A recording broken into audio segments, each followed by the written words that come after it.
Welcome to ওয়েবশিপ। তো চলুন দেখা যাক আজকে আমরা আমাদের এই জাভাস্ক্রিপ্টের জার্নিতে কী কী জিনিস শিখতে চলেছি। তো আজকে আমরা জাভাস্ক্রিপ্টের মধ্যে যেটা দেখব সেটা হচ্ছে জাভাস্ক্রিপ্টে নাল টাইপ কী হয় এবং সেটা নিয়ে আজকে আমরা বিস্তারিত আলোচনা করতে চলেছি। অবশ্যই আপনারা যে সমস্ত ডেটা টাইপগুলো আগে শিখেছিলেন তো সেগুলোর মধ্যেই আপনার সবথেকে গুরুত্বপূর্ণ যে টাইপসগুলো আছে আপনাদেরকে তো সবসময় নাম্বার, স্ট্রিং, বুলিয়ান এগুলো নিয়ে কাজ করতেই হবে। পাশাপাশি আজকের যে ডেটা টাইপটা আমি শেখাচ্ছি বা এর পরের যে টাইপটা নিয়ে আমি আলোচনা করব এগুলো খুবই ইম্পর্টেন্ট। কারণ কি, কারণ আপনারা যখন কাজ করতে যাবেন তখন প্রতি পদে পদে দেখবেন যে আপনাদেরকে এই সমস্ত টাইপগুলোর সম্মুখীন হতে হচ্ছে, ঠিক আছে? তো সেটা কীরকম ধরনের সেটা নিয়ে আমি আপনাদেরকে অল্প বিস্তর একটুখানি বলবো। তো তার আগে চলুন দেখা যাক যে এই নাল টাইপটা কী হয়। এটা খুবই ইম্পর্টেন্ট আপনাদের জন্য জানাটা, যে নাল টাইপ জাভাস্ক্রিপ্টের মধ্যে কী হয় বা কিছু কেমন। আর আজকে যারা এই ভিডিওটিতে নতুন রয়েছেন তারা উপরে থাকা আই বাটনটিতে প্রেস করুন, সেখানে আপনি এই কোর্সের সমস্ত ভিডিওগুলো অ্যাজ এ প্লেলিস্ট আকারে পেয়ে যাবেন।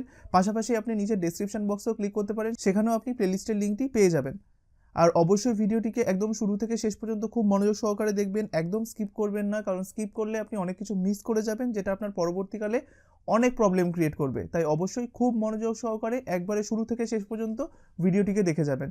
আর অবশ্যই পরবর্তী ভিডিওগুলো সবার আগে পাওয়ার জন্য আমাদের চ্যানেলটিকে সাবস্ক্রাইব করে রাখবেন আর বেল নোটিফিকেশন আইকন প্রেস করে রাখবেন, তাহলেই আপনি পরের যে ভিডিওটি আসবে সেটি সবার আগে পেতে পারবেন, ঠিক আছে? তো চলুন আজকে আমাদের জার্নি শুরু করি। তো চলুন সবার প্রথমে আমরা আমাদের ফোল্ডার স্ট্রাকচারটাকে তৈরি করে নিই। তো তার জন্য আমরা চলে যাই হচ্ছে এফ ড্রাইভের মধ্যে, তার মধ্যে জাভাস্ক্রিপ্ট ক্লাসেস, আর আজকে আমাদের ক্লাস নাম্বার হচ্ছে 14। সো আমি এখানটাতে দিয়ে দিলাম 14। আর এরপরে আমরা জানি এখানে আমাকে একটা ফাইল তৈরি করতে হবে, তাই এটার নাম দিয়ে দিলাম আমি index.html, ঠিক আছে? আর সাথে সাথে আমরা এখানে একটা ফোল্ডার তৈরি করি যার নাম হচ্ছে জেএস, আর জেএস বলে ফোল্ডারের ভেতরে আমরা এখানেও একটি ফাইল তৈরি করে নিই যার নাম হচ্ছে কাস্টম ডট, আর এটা হচ্ছে জেএস, তাই না? একদম। তো এবার পাশাপাশি আমরা কি করব, আচ্ছা এখানে একটা রিফ্রেশ প্রেস করে নিই। হ্যাঁ, তো এবার আমরা কি করব, আমরা এটাকে নোটপ্যাডে ওপেন করি, রাইট ক্লিক করে edit with notepad plus plus, যেটা আপনারা জানেন। এরপরে শুধুমাত্র এই ফাইলটাকে রাখার জন্য রাইট ক্লিক করে ক্লোজ অল বাট দিস। এইবার এইখানে আমরা HTML:5 করে দিই, যাতে আমাদের HTML এর যে প্রাথমিক বেসিক স্ট্রাকচারটা রয়েছে সেটা যাতে চলে আসে। তো দেখুন চলে আসলো। এবার আমি এখানে লিখলাম ক্লাস 14। এবার পাশাপাশি আমরা কি করব, আমাদের যে কাস্টম ডট জেএসটা রয়েছে সেটাকেও আমরা নোটপ্যাডে ওপেন করে নিই। একদম দেখুন ওপেন হয়ে গেল। এবার এইখানে আমরা এটাকে লিঙ্ক করে দিই, আর লিঙ্কটা সবসময় কোথায় করব, আমরা বডির শেষ হওয়ার আগে। তাই আমি এখানটাতে লিখলাম script:src করে ট্যাব প্রেস করলাম, দেখুন এটা এখানে চলে আসলো। আর এখানে লিখলাম আমি জেএস এর ভেতরে কে রয়েছে, কাস্টম ডট জেএস, তাই না? একদম। তো দেখুন এবার লিঙ্ক হয়েছে কিনা সেটা জানার জন্য আমরা এখানে একটা কোড লিখে দিই। সবার প্রথমে আমরা লিখবো ইউজ স্ট্রিক্ট, তাই না? একদম ইউজ স্ট্রিক্ট। সো এখানে আমি সেমিকোলন দিয়ে দিলাম। এবার এখানটাতে জাস্ট আপনি অ্যালার্ট দিয়ে দিন। আমি এখানে দিলাম অ্যালার্ট, জাস্ট এখানটাতে লিখে দিন হ্যালো, ঠিক আছে? সেভ করলাম। তো এবার আমি যখন এখানে আউটপুটটা দেখবো তো তার জন্য আমি এখানে যাব, ব্যাকে আসবো, ডাবল ক্লিক করব। এখানে আমাদের কিসে খুলবে, গুগল ক্রোমে, তাই না? ডাবল ক্লিক করলাম, দেখুন এখানে হ্যালো লেখাটা প্রিন্ট হয়েছে। তার মানে যে আমাদের এক্সটার্নাল যে জাভাস্ক্রিপ্টটা রয়েছে সেটা সাকসেসফুলি লিঙ্কড হয়ে গেছে আমাদের HTML এর ফাইলের সাথে, তাই না? একদম। তো দেখুন এবার আজকে আমরা যেটা দেখব সেটা হচ্ছে নাল ডেটা টাইপ, ঠিক আছে? গত পর্বগুলোতে আমরা দেখেছি যে নাম্বার ডেটা টাইপ কী হয়, তারপরে স্ট্রিং কী হয়, বুলিয়ান কী হয়। আজকে আমরা দেখব নাল টাইপ কী হয়, ঠিক আছে? দেখুন নাল মানে হচ্ছে কিছুই না, ঠিক আছে? অর্থাৎ নাল মানে বোঝায় ফাঁকা একটা জিনিস। যেরকম আমি যদি একটা ভেরিয়েবল তৈরি করি, তো ভেরিয়েবল নেম, ঠিক আছে, ইকুয়াল টু, আপনি যখন এখানটাতে এভাবে দিয়ে দেবেন নাল, ঠিক আছে, তখনই এই ভেরিয়েবলটা হয়ে যায় একটা নাল টাইপের ভেরিয়েবল, ঠিক আছে? আর কার উপর ডিপেন্ড করে, সবসময় আমি আগেও বলেছি যে একটা ভেরিয়েবল কী টাইপের হবে সেটা সবসময় নির্ভর করে তার ভ্যালুর উপরে। অর্থাৎ আজকে যদি আমি এখানে ডাবল কোটেশনের মধ্যে আমি এই নামটা দিতাম তাহলে ভেরিয়েবলটা স্ট্রিং হতো। একদম। আমি যদি এটার মধ্যে ধরুন এটা দিয়ে দিতাম তাহলে কী হতো, ভেরিয়েবলটার নাম্বার হতো। আজকে যদি ভেরিয়েবলটার মধ্যে আমি এটা দিয়ে দিতাম তাহলে কী হতো, সরি এটা দিয়ে দিতাম তাহলে কি হতো, ভেরিয়েবলটা বুলিয়ান টাইপের হতো, তাই না? দেখেছেন? তাহলে একটা ভ্যালুর উপরে ডিপেন্ড করে যে ভেরিয়েবলটা কী টাইপের হবে বা কী ধরনের হবে। একদম ঠিক সেরকমভাবে আপনি যখন একটা ভেরিয়েবলের ভ্যালু হিসাবে লিখবেন নাল, ঠিক আছে, তখন ভেরিয়েবলটা কী টাইপের হয়ে যায়, তখন সেটা নাল টাইপের হয়ে যায়, ঠিক আছে? এবার এই নালের মানে কি, নালের মানে হচ্ছে, আমি এখানে বাংলাতেই লিখে দিচ্ছি, নালের মানে হচ্ছে আপনারা বলতে পারেন নাল মানে বোঝায় যে ফাঁকা একটি ভ্যালু বা বলতে পারেন যে কিছুই না এরকম অর্থে, বা বলতে পারেন এমন একটি ভ্যালু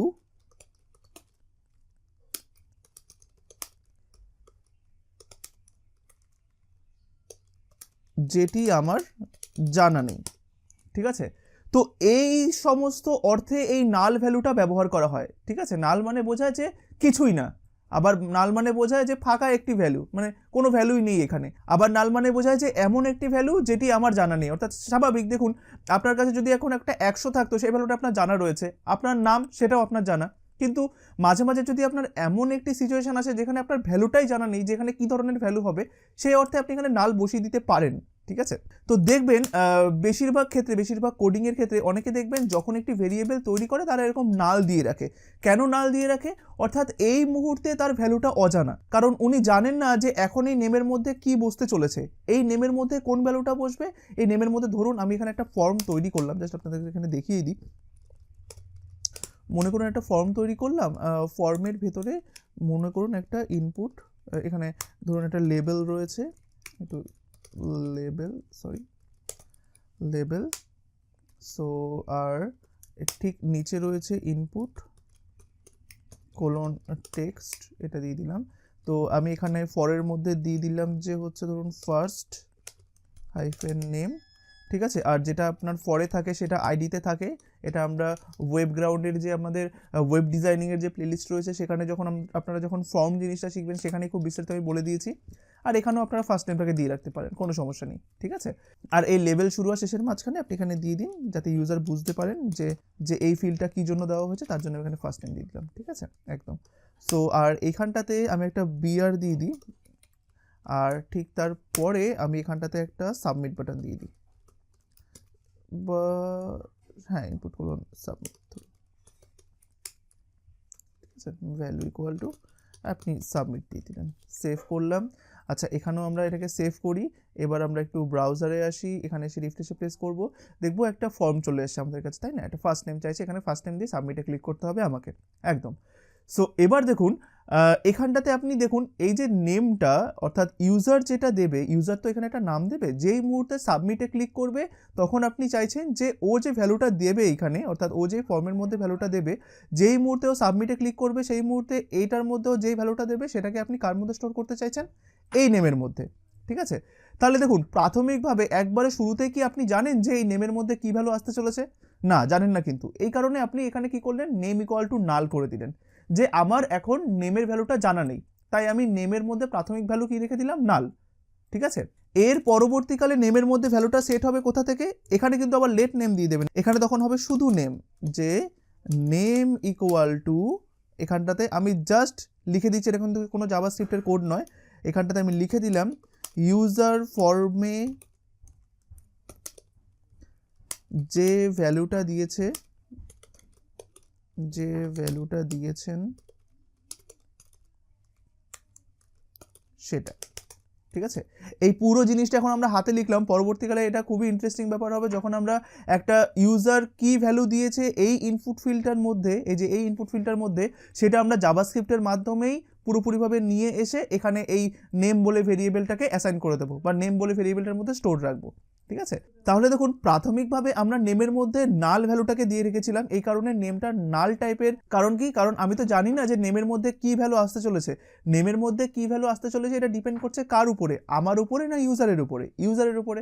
তাই সেই কারণেই আমি প্রাথমিকভাবে নেমের মধ্যে এই নেম ইকুয়াল টু নাল দিয়ে রেখেছিলাম। ঠিক আছে, আর পরবর্তীকালে নেমের মধ্যে কি ভ্যালু আসবে সেটা ডিপেন্ড করছে এই লাইনের উপরে, কারণ এখানেই আমি বলে দিয়েছি যে নেম ইকুয়াল টু ইউজার, এখানে একটা কমা দিয়ে দিই, ইউজার ফর্মে যে ভ্যালুটা দিয়েছেন সেই ভ্যালুটা তুমি এই নেম বলে ভেরিয়েবলটার মধ্যে ঢোকাও।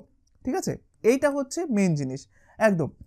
তো দেখুন এইরকম অর্থে আপনি শুরুতে এভাবে নেম ইকুয়াল টু নাল দিয়ে রাখতে পারেন। আবার বেশিরভাগ ক্ষেত্রে আবার অনেকে কি করেন, এখানে যেরকম আপনি let name equal to null দিয়ে রেখেছেন, সেরকম অনেকে এই নাল দেওয়াটাকেও পছন্দ করেন না, অনেকে এইভাবে দিয়ে দেন যে লেট নেম ইকুয়াল টু একটা ব্ল্যাঙ্ক ভ্যালু। এবার ব্ল্যাঙ্ক ভ্যালু মানে কোড দিয়ে রাখেন এরকম, যে কিছুই না। ঠিক আছে, একটা স্ট্রিং টাইপের ভ্যালু নিয়ে রেখেছেন, যে স্ট্রিংয়ের মধ্যে কোনো ভ্যালুই নেই। ঠিক আছে, অর্থাৎ অনেকে এইটা প্রেফার করেন লিখতে, অর্থাৎ নেম ইকুয়াল টু নাল, আবার অনেকে এটা প্রেফার করেন যে let name equal to code code, আর ঠিক তারপরে নেমের মধ্যে যে ভ্যালুটা ঢোকানোর প্রয়োজন সেই ভ্যালুটাকে এভাবে লিখে দেন। ঠিক আছে, তাই আপনি এইভাবেও ডিফাইন করতে পারেন, এভাবেও ডিফাইন করতে পারেন। সব থেকে বেশি প্রেফার করা হয় এইটা, যে প্রাথমিকভাবে কোড কোড বলা হয় এটাকে, হ্যাঁ, মানে ব্ল্যাঙ্ক স্ট্রিং। দেখুন, অর্থাৎ আপনি একটা ভেরিয়েবল তৈরি করলেন, সাথে সাথে বলে দিলেন ভেরিয়েবলটা কি টাইপের। এবার আমরা আগে দেখেছি যখন আপনি নেম তৈরি করতেন তখন এখানে হয়তো একটা নাম দিয়ে দিতেন এভাবে, তাই না? কিন্তু ধরুন আমি নেম বলে ভেরিয়েবল তৈরি করলাম, সাথে এখানে কোনো নাম দিলাম না, শুধু একটা এভাবে রেখে দিলাম, মানে ডাবল কোটেশন শুরু, ডাবল কোটেশন শেষ, মাঝখানে কিছুই নেই। তার মানে কি, একটা স্ট্রিং টাইপের ভেরিয়েবল আমি তৈরি করেছি যেটার ভ্যালু রয়েছে কি ব্ল্যাঙ্ক, অর্থাৎ কিছুই না। এবার এই ভেরিয়েবলটার মধ্যে আমি দেখুন পরবর্তীকালে একটা ভ্যালু অ্যাসাইন করব, তো সেই ভ্যালুটা একটা নাম হবে, তাই না? তো এইভাবে অনেকে ডিফাইন করে, আবার এইভাবে অনেকে ইনিশিয়ালি বলে দেয় যে আমি একটা ভেরিয়েবল তৈরি করলাম যার মধ্যে কিছুই নেই, অর্থাৎ নাল ভ্যালু রয়েছে। আবার এইভাবেও ডিফাইন করতে পারেন যে আমি একটা ভেরিয়েবল তৈরি করলাম, একটা স্ট্রিং টাইপের ভেরিয়েবল তৈরি করলাম যার মধ্যে কিছুই নেই, যার মধ্যে কোনো স্ট্রিংই নেই, আমি পরবর্তীকালে এই ভেরিয়েবলটার মধ্যে ভ্যালু অ্যাসাইন করব। তো এই সমস্ত অর্থে এগুলোকে ব্যবহার করা যেতে পারে বা হয়। ঠিক আছে, তাই কখনোই কোনো একটা প্রোগ্রামের মধ্যে যদি আপনি দেখেন যে এরকম নেম ইকুয়াল টু নাল রয়েছে, অবশ্যই ঘাবড়ে যাবেন না, কারণ এটা হচ্ছে একটা ডেটা টাইপ বা বলতে পারেন এমন একটি ভ্যালু। আর এটা কিন্তু ওরকম নয় যে নালটা হচ্ছে, অনেকে আবার বলতে পারেন যে নাল হচ্ছে একটা নাম্বার টাইপের বা স্ট্রিং টাইপের আপনার কোনো একটা ভ্যালু, না ওরকম নয়। নাল নিজেই একটা নিজস্ব ডেটা টাইপকে বহন করে, আর সেটা হচ্ছে নাল টাইপ। ঠিক আছে, তাই যখন আপনি কোনো একটা ভেরিয়েবলের মধ্যে একটা ভ্যালু হিসাবে দেবেন নাল, অবশ্যই কিন্তু ডাবল কোটেশনের মধ্যে নয়, এরকম নয়, তাহলে ওটা স্ট্রিং হয়ে যাবে। আপনাকে সবসময় নালটাকে এইভাবে রাখতে হবে। তাই যখন আপনি একটা ভেরিয়েবলের মধ্যে ভ্যালু হিসাবে দেবেন নাল, তখন সেই ভেরিয়েবলটা কি টাইপের হয়ে যায়, নাল টাইপের হয়ে যায় একদম। ঠিক আছে, তো আশা করি আপনারা এই কনসেপ্টটা বুঝতে পেরেছেন। দেখুন, এবার এই জিনিসগুলো কখন ইউজ করা হয়, কেন আপনাকে নাল ব্যাপারটাকে খুব ভালোভাবে জানতে হবে, আর আমাদের ঠিক পরবর্তী টপিকে আমি যে ডেটা টাইপটা নিয়ে আলোচনা করছি সেটা সম্বন্ধে আপনাকে ভালোভাবে জানতে হবে একটাই কারণে। দেখুন, আপনি এখানে একটা কাজ করলেন, মনে করুন যে আপনি এখানটাতে এই নেম ইকুয়াল টু নালটা দিলেন না, বা আমি একটু কন্ট্রোল জেড করে নিই। তো মনে করুন আমাদের কোডটা ঠিক এভাবে সিম্পল রয়েছে, তাই না? মনে করুন আপনি এখানে লেট নেম ইকুয়াল টু ফার্স্টে নাল দিয়েছিলেন, তো এবার আপনি এখানে এটা দেননি। ঠিক আছে, লেট নেম ছিল শুধুমাত্র, এবার এখানটাতে নেম ইকুয়াল টু আপনার এটা রয়েছে যে ইউজার ফর্মে যে ভ্যালুটা দিয়েছেন সেটা। এবার দেখুন, ইউজার যদি চায় তাহলে এইখানে কোনো ভ্যালু দিতেও পারে, আবার নাও পারে, তারপরেও সাবমিট করতে পারে। ঠিক আছে, এইবার ইউজার যদি এইখানটাতে ধরুন একটা ভ্যালু দিল, যেরকম এই ভ্যালুটা দিল, দেওয়ার পরে যখন ইউজার সাবমিট বাটনে প্রেস করবে, তখন বলুন তো এই নেম বলে ভেরিয়েবলটার মধ্যে কি স্টোর হবে? ঠিক তখন এই নেম বলে ভেরিয়েবলটা হয়ে যাবে ইকুয়াল টু ও ফর্মে যে ভ্যালুটা দিয়েছে সেটা, অর্থাৎ এইটা। দেখুন, ফর্মে ও কোন ভ্যালুটা দিয়েছে দেখা যাক, চলুন। ফর্মে ও ভ্যালুটা দিয়েছে এইটা, তো এইটাই নেমের মধ্যে স্টোর হয়ে যাবে, তাই না? একদম। এইবার কেসটা হচ্ছে যখন ইউজার এইখানে কোনো ভ্যালু না দিয়ে সাবমিটে প্রেস করবে, তখন ওই নেম বলে ভেরিয়েবলটার মধ্যে কোন ভ্যালুটা স্টোর হবে। এইবার দেখুন, যেই মুহূর্তে ইউজার এখানে কোনো ভ্যালু না দিয়ে সাবমিট করবে, তখন হতে পারে এই নেমের মধ্যে তখন কি ভ্যালু স্টোর হয়ে যাবে, নাল। অর্থাৎ ইউজার তো কোনো ভ্যালুই দেয়নি, তাই ইউজারের কোনো ভ্যালু না দেওয়া ইজ ইকুয়াল টু হতে পারে নাল। ঠিক আছে, একদম, এগুলো কিন্তু মনে রাখবেন। তাই ইউজার যদি কোনো একটা ধরুন ব্ল্যাঙ্ক ডেটা দেয়, একটা ফর্মের মধ্যে ওকে ভ্যালু চাওয়া হয়েছে কিন্তু কোনো ডেটাই দেয়নি, সাবমিটে প্রেস করেছে, তখন এবার এই ডেটাটাই তো আপনি এই ভেরিয়েবলের মধ্যে রাখছেন, আপনি তো জানেন না যে ইউজার ভ্যালু দিয়েছে কি দেননি। তাই সেই সময় ইউজার যদি কোনো ভ্যালু না দেন, তখন কিন্তু এই ভেরিয়েবলটার মধ্যে কোন ভ্যালুটা স্টোর হবে, নাল ভ্যালুটা স্টোর হবে। ঠিক আছে, এইভাবে। তো পরবর্তীকালে এই যে আমরা জাভাস্ক্রিপ্টের ভ্যালিডেশনগুলো করব না, যে ধরুন ইউজার যদি কোনো রকম কোনো ভ্যালু না দেয়, তাহলে একটা এরর মেসেজ দেখাবে যে আপনার please enter your first name বা কিছু। তো ওই জিনিসগুলো আমরা কিভাবে চেক করব বলুন তো, এইগুলোর মধ্যে। অর্থাৎ আমরা এইভাবে চেক করব, যদি নেম বলে ভেরিয়েবলটার ভ্যালু নাল হয়, তাহলে তুমি এই ফর্মটার নিচে একটা এরর মেসেজ দেখাও। ঠিক এইভাবে আমরা বলবো, কারণ কি দেখুন, যদি আজকে নেমের মধ্যে একটা ভ্যালু থাকতো, তার মানে কি নিশ্চয়ই ইউজার একটা ভ্যালু দিয়েছে, কিন্তু নেমের মধ্যে যদি আজকে নাল ভ্যালুটা থাকে, তার মানে কি ইউজার কোনো একটা ভ্যালু দেয়নি, বা ইউজার কোনো ভ্যালু দেয়নি। ইউজার কোনো ভ্যালু না দিলেই তো এই নেম বলে ভেরিয়েবলটার মধ্যে আপনার নাল ভ্যালুটা স্টোর হবে, তাই না? আদারওয়াইজ তো হবে না। তো এগুলোই আমরা পরবর্তীকালে চেক করবো, আর এই কারণেই আমাদের নাল ভ্যালু বা নাল ডেটা টাইপ, বা এর পরবর্তীকালে আমরা যে সমস্ত ডেটা টাইপগুলোকে শিখবো, বা এর পরের দিন আমরা যে ডেটা টাইপকে নিয়ে শিখবো, সেগুলো জানা আমাদের ক্ষেত্রে খুবই ইম্পর্টেন্ট। কারণ দেখুন, যখনই আপনি কোনো ইউজার থেকে ভ্যালু নেবেন, বা দেখুন আজকে যদি আপনি এই নেম ইকুয়াল টু আপনি এটা দিয়ে দিলেন ধরুন, এই ভ্যালুটা কে দিয়েছে? আপনি দিয়েছেন না? তাই আপনি জানেন আপনি সবসময় সঠিক ভ্যালুই দেবেন, কিন্তু আজকে যদি একটা ভেরিয়েবলের ভ্যালু ডিপেন্ড করে ইউজারের উপরে, তখন আপনাকে অনেক কিছু ভাবতে হবে যে ইউজার ভ্যালু দিতেও পারে, ইউজার ভ্যালু না দিতেও পারে। ইউজার যদি ভ্যালু দেয় তাহলে হয়তো নেমের মধ্যে সেই ভ্যালুটাই থাকবে, যেরকম রাজ বা ধরুন বিকাশ বা অন্য নামগুলো থাকলো। কিন্তু ইউজার যদি ভ্যালু না দেয় তখন কি ভ্যালু এই ভেরিয়েবলটার মধ্যে সেভ হবে, এটা আপনাদের জানা উচিত, ঠিক আছে? কারণ এই ভ্যালুটার উপরে বেস করেই বা এই ভেরিয়েবলের ভ্যালুর উপর বেস করেই আপনাকে অনেক রকমের কন্ডিশন লিখতে হবে পরবর্তীকালে, বা অনেক রকমের শর্ত সাপেক্ষ জিনিস আপনাকে করাতে হবে জাভাস্ক্রিপ্টকে দিয়ে, যে যদি ইউজার তার নামটা দিয়ে থাকেন তাহলে তুমি এই কাজটা করো, আর যদি ইউজার তার নামটা না দিয়ে থাকেন তাহলে তুমি এই কাজটা করো। এবার আপনি জাভাস্ক্রিপ্টকে কিভাবে বোঝাবেন যে যদি ইউজার তার নামটা না দিয়ে থাকেন? তখন আপনি জাভাস্ক্রিপ্টকে বলতে পারেন যে যদি এই নেমের ভ্যালুটা নাল হয় তার মানেই ইউজার কোনো ভ্যালু দেয়নি, তাই তখন তুমি এই ব্লকটাকে রান করো, এরকমভাবে, ঠিক আছে? যেটা কিনা আমরা পরবর্তীকালে দেখবো বা শিখবো। তাই আশা করি আপনারা বুঝতে পারছেন যে এই নাল ডেটা টাইপটা বা এই নাল ভ্যালুটা আমাদের সামনের দিকে কতটা ইউজফুল হতে চলেছে আর কতটা বহুল ব্যবহৃত হতে চলেছে। আমি বারবার করে বলছি, এই নাল ডেটা টাইপটা আর এই নাল ভ্যালুটা যেটা আপনারা শিখলেন, অর্থাৎ নাল ডেটা টাইপ বা নাল ভ্যালু যেটাই বলেন না কেন, এটা কিন্তু আপনার পরবর্তীকালে অনেক জায়গাতে কাজে লাগবে, ঠিক আছে? বিশেষ করে টেস্টিংয়ের ক্ষেত্রে আপনি যখনই ইউজারের থেকে বা অন্য কোনো জায়গা থেকে কোনো একটা ভ্যালুকে নিয়ে এরকম ধরনের ভেরিয়েবলে সেট করবেন, অর্থাৎ যে সমস্ত ভেরিয়েবলের ভ্যালু আপনার দেওয়া নয়, আপনি অন্যের কাছ থেকে নিচ্ছেন, সেই মুহূর্তে এই ভেরিয়েবলটার মধ্যে যে কোনো ভ্যালু আসতে পারে, অর্থাৎ কী কী ধরনের ভ্যালু আসতে পারে সেগুলোই আপনাকে জানতে হবে। তার মধ্যে একটি হচ্ছে নাল, ঠিক আছে? তো এই ধরনের জিনিসগুলো আমাদেরকে জানতে হবে, যেগুলো কিনা খুবই ইম্পর্টেন্ট। তাই দেখুন, আমি যদি এইখানটাতে let name equal to null রেখে দিই, আর এটাকে যদি আমরা এখন অ্যালার্ট করি, সেমিকোলন দিলাম আর এখানটাতে দিয়ে দিলাম অ্যালার্ট নাল, ঠিক আছে? সেমিকোলন দিলাম, ও সরি অ্যালার্ট নেম হবে এখানে, অ্যালার্ট নাল নয়, নেম। তাহলে চলুন তো দেখি অ্যালার্টে কোন রেজাল্টটা আসে। আমি এখানে রিফ্রেশ করলাম, দেখুন নাল দেখাচ্ছে, তাই না? একদম। তাই এই সমস্ত ভ্যালুগুলোর সম্মুখীন আপনাকে সবসময় হতে হবে, আর এগুলোর মাধ্যমেই আপনি নিজের কোডটাকে এরর ফ্রি করতে পারবেন বা ভালোভাবে ডিবাগ করতে পারবেন, ঠিক আছে? তো এর পরবর্তীকালে আমাদের আরও ইন্টারেস্টিং টপিক আসতে চলেছে এই নালেরই মতো, অর্থাৎ যাতে আমরা আরও ভালোভাবে বুঝতে পারি যে কী কী ধরনের ভ্যালু আসলে সেগুলো এরর হতে পারে, বা বলতে পারেন আরও কী কী ধরনের টাইপ আছে যেগুলো আমাদের খুব ভালোভাবে জানা উচিত, সেগুলো নিয়েই আমাদের পরবর্তী ক্লাসগুলো হবে। তো আশা করি আজকের আপনারা এই নাল ডেটা টাইপটা সম্পর্কে খুব ভালোভাবে বুঝতে পেরেছেন। অবশ্যই খুব ভালোভাবে এই জিনিসটাকে মনে রাখবেন, কিন্তু আমি বলছি বারবার করে, এটা খুব কাজে লাগবে, ঠিক আছে? একদম। তো আশা করি আজকের এই নাল ভ্যালুটা আপনারা খুব ভালোভাবে বুঝতে পেরেছেন, আর অবশ্যই ভিডিওটিকে প্রচুর পরিমাণে শেয়ার করে দেবেন, কারণ এই ধরনের কনসেপ্টগুলো যেরকম আপনারা হয়তো নতুন জানছেন, সেরকম অনেকেই রয়েছে যারা জাভাস্ক্রিপ্ট সম্পর্কে কিছু জানেন না, অথচ ভয় পাচ্ছেন যে জাভাস্ক্রিপ্ট হয়তো আমার দ্বারা হবে না বা আমি শিখতে পারবো না।